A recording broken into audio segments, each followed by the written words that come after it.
We now turn to the aforementioned Republican who has emerged as a leader of his party, New Jersey Governor Chris Christie. Welcome to the program. Thank you, David. Good to have you here. Happy to be here.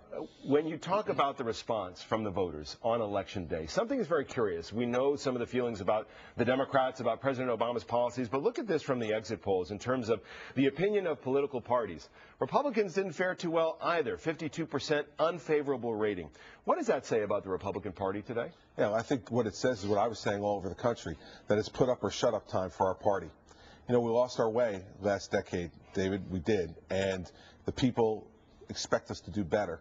And if the Republican Party wants to come back, they don't have to do what they said they were going to do, because if they don't, we're going to be sent to the wilderness for a long time, and we're going to deserve it. What does that mean? What do they have to put up? Well, what they have to do is they say they want, and we're doing it in New Jersey, smaller government, less spending, less regulation, lower taxes. That's what the public is saying that they want. And if you look at what we've done in New Jersey, David, we're delivering on that. We're not fixed yet, but we're on the track to being fixed, closing an $11 billion budget deficit without any new or increased taxes, cutting the corporate business tax. We're doing things to try to create an environment where private sector jobs can grow. And I want to talk about some of the choices you made in New Jersey, but you know, you heard Senator DeMint, and there's a lot of Republicans talking about cutting the deficit, cutting the budget. But they're not specific. He wasn't specific. He talks about Paul Ryan, who has some ideas about Medicare and changing the way that's structured, indeed making some cuts. Paul Ryan in the House, he's from Wisconsin, doesn't have support among establishment Republicans. There were 15 Republicans who stood up behind him in terms of making these cuts. Are Republicans really making good when Senator DeMint and others aren't specific about the cuts they're going to make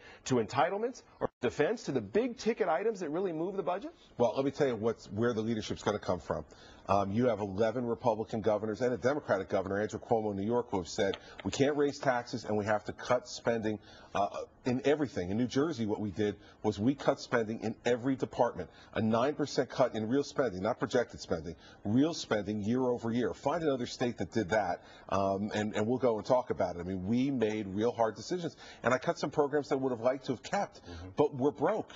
We don't have the money anymore. And so I hope that what these governors, Republicans and Democrats, will show Washington is you can do this and you have to do it. I asked Senator DeMint about sacrifice, and he said, oh, we don't want to break our promise to our seniors.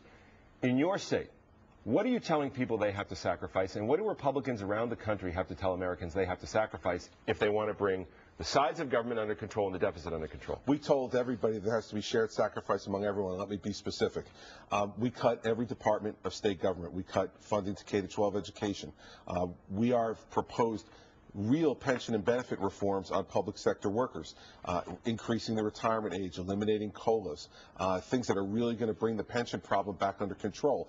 We cut all of this spending in the state, in every state department, David, every state department, from environmental protection to military and veterans affairs, all the way through, had to sustain a cut. Those are the type of things you have to do to show people you really mean shared sacrifice. Everyone came to the table and everybody had to contribute. So as you, as a national Republican with national influence now, and you've met with congressional Republicans and talked about issues, does everything have to be on the table?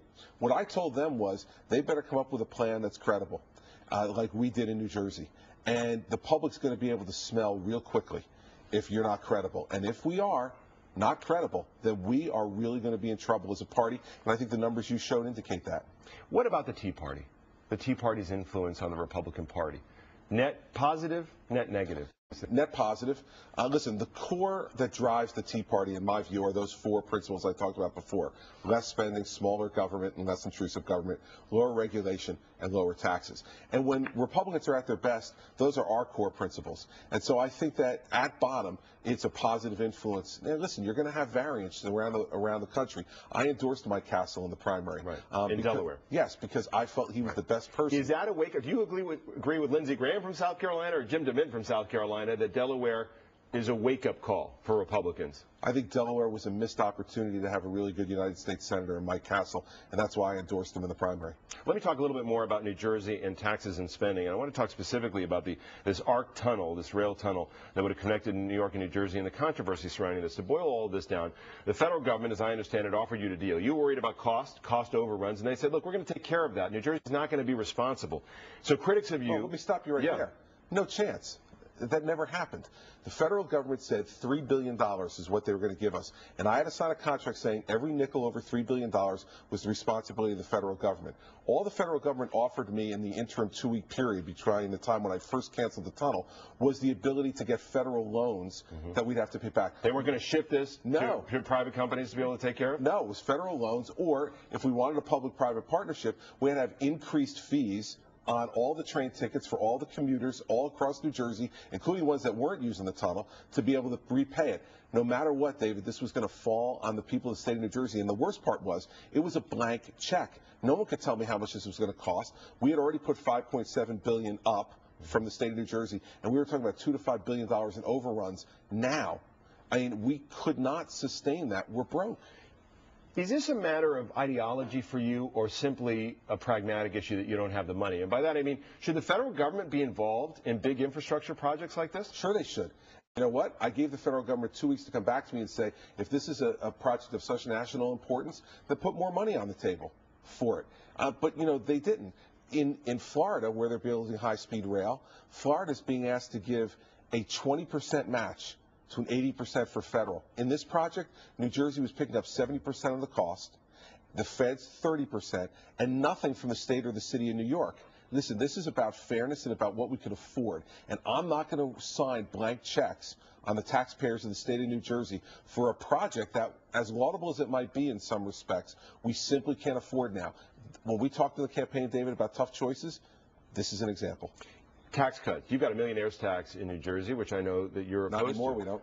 Not anymore, because you've vetoed it. You've got high taxes across the board. We do. How do you deal with that as a Republican governor of New Jersey? Well, first you say no more. And the Democrats sent me an extension of the millionaire's tax that would have not only hit individuals, but small businesses in New Jersey, and I vetoed it. And I'm not going to increase taxes on the state that the Tax Foundation has said is the highest burden tax state in America, especially if you look at our unemployment rate, David. Ours is higher than any state in our region. The reason is, over the last 8 years under Corzine and McGreevey, we raised taxes and fees 115 times. We put a wet blanket on the economy of New Jersey, and that's why our people are still out of work disproportionately to everybody else in the region. New York is a point lower. Pennsylvania is more than a point lower. I mean, we did this to ourselves with all these increased taxes. What about the Bush tax cuts and extending those? You've said that should happen at all levels for a couple of years, but you said only a couple of years because there is a day of reckoning here. Can you have tax cuts when you also want to balance the budget? Or do you have to consider tax increases at the federal level at some point? Well, you know, I've been watching you for weeks talk about extending the Bush tax cuts. It drives me crazy when I'm sitting at home. This is about maintaining the current tax structure in a time when we have a very weak economy. And so extending these for another 2 years, extending the current tax system and not having a tax increase. Wait a minute. They may drive you crazy, and I know other Republicans who feel the same way, but I've also talked to Republicans. I've talked to economists like Alan Greenspan who say there is no free lunch here. You cannot have tax cuts at this level and not have them be paid for. And other Republicans say, yes, they should be paid for. So you do agree they should be paid for? What I'm saying, well, listen, I'm walking the walk in New Jersey, David. I mean, when I said we're vetoing the millionaire's tax, I found spending cuts. So you can have existing tax policy, but it still has to be offset. Well, listen, and I'm not disagreeing with you, David, but what I'm disagreeing with you is you characterizing what's happening here as tax cuts. This is maintaining the current tax policy in a weak economy.